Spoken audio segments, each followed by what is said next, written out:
ఏపీలో రోగులకు ఎన్నికల కష్టాలంటూ కూడా మనం ఒకటి చూడొచ్చు. ఎందుకంటే పాపము ఎన్నికలు వచ్చాయంటే ఏంటి, ఆరోగ్యశ్రీ కార్డు లేని వారికి అత్యవసర చికిత్సలు మాత్రమే కోడ్ వల్ల వేరు అని తీరు మార్చాల్సినటువంటి అధికారులు అంటూ కూడా ఒకటి చెప్తున్నారు. ఎన్నికలు వచ్చాయంటే చాలు సామాన్యులకు పండగే, అంటే మందుబాబులకు మందు పండగ.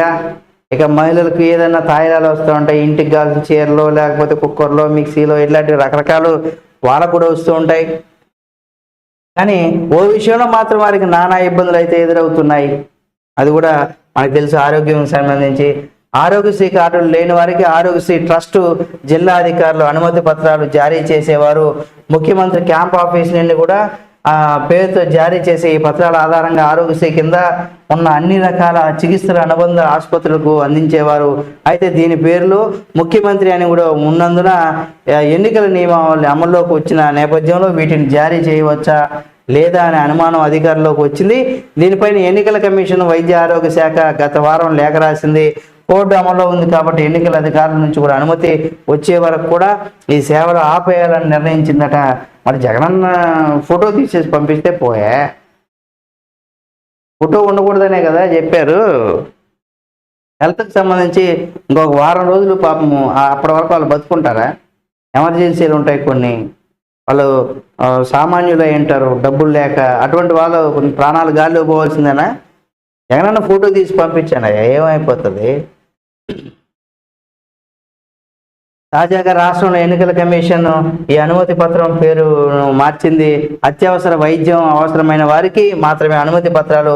ఇకపై treatment for health emergency on humanitarian అంటే మానవతా దృక్పథంతో అత్యవసర చికిత్స అని ఆ పేరు మార్చమంటుంది కదా, ఆ పేరుతో సిఫార్సు లేఖను జారీ చేయాలని కూడా చెప్పిందట. ఇందులో సేవల విషయంలో కొన్ని మార్పులు చేశారు.